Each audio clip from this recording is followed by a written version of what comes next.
Hello everyone, আশা করি তোমরা সকলে ভালোই আছো। তো আজকে তোমাদের জন্য একটা নতুন ড্রয়িং লেসনের ভিডিও নিয়ে এসেছি। তো আজ তোমাদের দেখাবো কিভাবে সহজ পদ্ধতিতে একটি সার্কেল দিয়ে অরেঞ্জ ড্রয়িং করা যায়। তো চলো আমরা শুরু করি। ফার্স্টে একটা সার্কেল করে নেব। সার্কেল কিভাবে করব? প্রথমে একটা সি করব, হলো। তারপরে এইখান থেকে এটা জয়েন করে দেব। বোঝাতে পেরেছি? যারা আমার সার্কেলের ভিডিওটি এখনও দেখোনি তারা আমার চ্যানেলে গিয়ে সার্কেলের ভিডিওটি অবশ্যই দেখে নিও। তো এবার দেখে নিই অরেঞ্জটা কি করে বাকিটা কমপ্লিট করব। সার্কেলটা এঁকে নিয়েছি। এইবার ঠিক এইখান থেকে এরকম করে একটা কার্ভ করব। তারপর একইভাবে এটাকে একটু স্মল করে এটার সঙ্গে মিলিয়ে দেব। ওকে, ফার্স্ট এই, তারপরে এইটার সঙ্গে, যেমন আমরা পাহাড় করি ল্যান্ডস্কেপের ক্ষেত্রে ট্রায়াঙ্গেল দিয়ে ফার্স্ট পাহাড়, তারপরে একইভাবে একটু ছোট, এটা ট্রায়াঙ্গেল হয়ে আছে, জাস্ট এটাকে আমি একটু রাউন্ড করে দিয়েছি, দিয়ে এটাকে এরকম মিলিয়ে দিব। তো এবার আমি এই এক্সট্রা দাগটাকে মুছে দিচ্ছি। দেখো আমার অরেঞ্জ কিন্তু কমপ্লিট হয়ে গেল। তো আমি ফার্স্টে কি করলাম? ফার্স্টে একটা সার্কেল করে নিলাম, তারপরে ঠিক এইখান থেকে একটা এইভাবে একটা কার্ভ আর এইভাবে একটা কার্ভ করে নিলাম। তো এই অরেঞ্জ কমপ্লিট হয়ে গেল আমার স্কেচ করা। এইবার আমরা কালারে ঢুকবো। তো কালার করার যে রুলসগুলো আশা করি সবারই মনে আছে। যদি মনে না থাকে তাহলে আমি আবার বলে দিচ্ছি। আর যারা আমার চ্যানেলটিকে দেখছো নতুন, তাদের জন্য আবার আমি নতুন করে ওই 4টি পয়েন্ট বলে দিচ্ছি। ফার্স্ট পয়েন্ট কি বলেছিলাম? ফার্স্টে আউটলাইন করে নিতে হবে। স্কেচ করার পরে, রুল পেন্সিল দিয়ে স্কেচ করার পরে ফার্স্ট কাজ আমার আউটলাইন করে নেওয়া। ওকে, সেকেন্ড কাজ ছোট ছোট স্টেপ নিয়ে করতে হবে, খুব ধীরে ধীরে, তাড়াহুড়ো করে নয়। বারবার এটা আমি মেনশন করি, অনেকে তাড়াহুড়ো করে করে। তাড়াহুড়ো করে করলে কিন্তু ড্রয়িং ভালো হবে না, কালারটা ভালো হবে না। 3 নাম্বার হচ্ছে প্লেন অ্যান্ড স্মুথ। মানে প্লেন অ্যান্ড স্মুথ এক্সাম্পল ঘরের দেওয়াল হতে পারে, বা সবথেকে ভালো উদাহরণ হচ্ছে তোমার স্কিনে দেখবে কোথাও কিন্তু, আমি কালার টেনে 1 মিনিট, এইভাবে খিচিমিচি বা এইভাবে দাগ দাগ দাগ এরকম নয়, প্লেন থাকে। এই যে স্কিনটা দেখো প্লেন থাকবে। ওকে, আর 4th পয়েন্ট হচ্ছে দাগের বাইরে বেরোবে না। এটা সবসময় মনে রাখতে হবে। আর এই 4টি পয়েন্ট সবসময় লাইট করে করতে হবে, চেপে নয়। এই যে অনেকে এইভাবে চেপে চেপে করবে, নয়, চেপে চেপে নয়, এটা তো সবাই করে কিন্তু তোমরা করবে না। তো চলো আমরা ফার্স্ট পয়েন্টটা করে নিই। ফার্স্টে কি? আউটলাইন। তো আউটলাইনটা করে নিই। খুব আস্তে আস্তে ধীরে ধীরে আউটলাইনটা করতে হবে। ঠিক যেমনভাবে আমি করছি তোমরা কিন্তু বাড়িতে একইভাবে প্র্যাকটিস করবে। এই যে খুব আস্তে আস্তে ধীরে ধীরে করবে।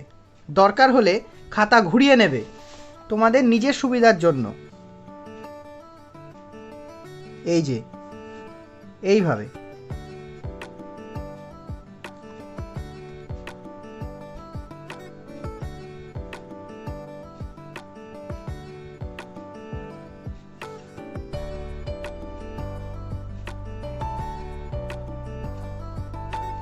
এই যে খাতা ঘুরিয়ে নাও। এইভাবে আস্তে আস্তে আউটলাইনটাকে কমপ্লিট করতে হবে। ওকে, আমার আউটলাইন করা কমপ্লিট হয়ে গেল, মানে first step complete. Second step কি বলেছিলাম? ছোট ছোট করে আস্তে আস্তে করতে হবে কালারটাকে। ওকে, তো চলো সেকেন্ড পয়েন্ট আমরা শুরু করছি। এই যে আস্তে আস্তে, খুব আস্তে আস্তে লাইট করে করবে, তাড়াহুড়ো করবে না। আমি আবারও বলছি, ড্রয়িংয়ের সময় কোনো সময় তাড়াহুড়ো করবে না। বারবার আমি তোমাদের মনে করিয়ে দিচ্ছি। Plain and smooth third point. এই যে ঠিক এইভাবে আস্তে আস্তে ধীরে ধীরে করতে হবে। আচ্ছা, থার্ড পয়েন্ট আমি কিছুক্ষণ আগে বললাম প্লেন অ্যান্ড স্মুথ। তো চলো থার্ড পয়েন্টটা করি এবার। প্লেন অ্যান্ড স্মুথ করতে হবে চারিদিক থেকে, smooth and plain like a wall. Okay. আর 4 নাম্বার পয়েন্ট যেটা বলেছি সেটা হচ্ছে দাগের বাইরে বেরোবে না। এটার জন্য একটা ট্রিক্স আছে। সেই ট্রিক্সটা কি?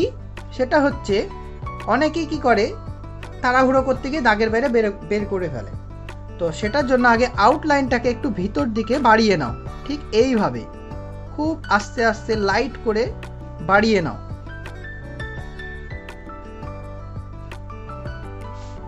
এই যে এটাতে কি হবে, যে ভিতর দিকে বাড়ানো থাকছে, তাহলে আউটলাইনের বাইরের দিকে আসার দরকার নেই। এইবার তোমরা এইখান থেকে আস্তে আস্তে শুরু করবে। এই যে এদিকটাও বাড়িয়ে নিই।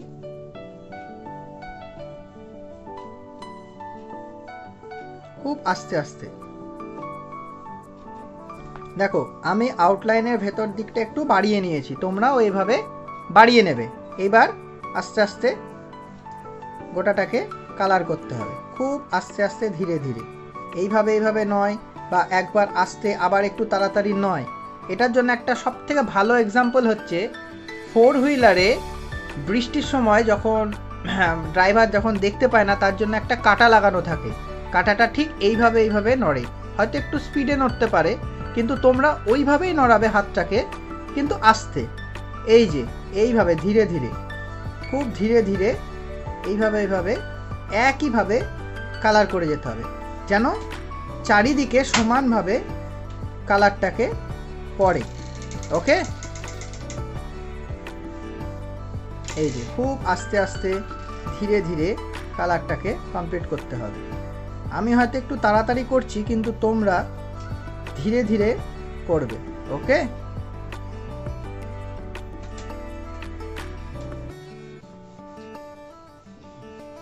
খুব ধীরে ধীরে এইভাবে কালারটাকে কমপ্লিট করবে সবাই।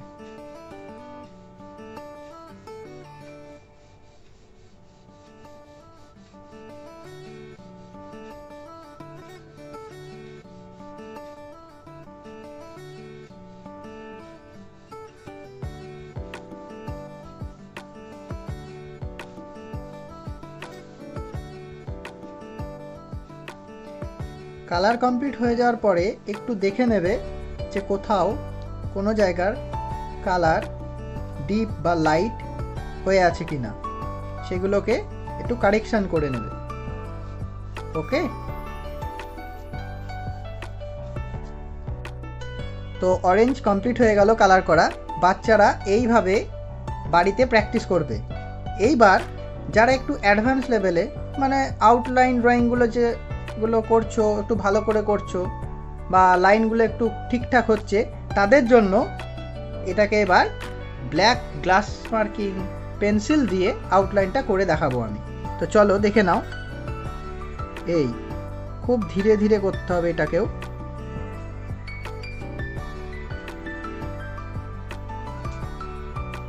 ঠিক এইভাবে আস্তে আস্তে ধীরে ধীরে কমপ্লিট করবে। খাতা ঘুরিয়ে নেবে।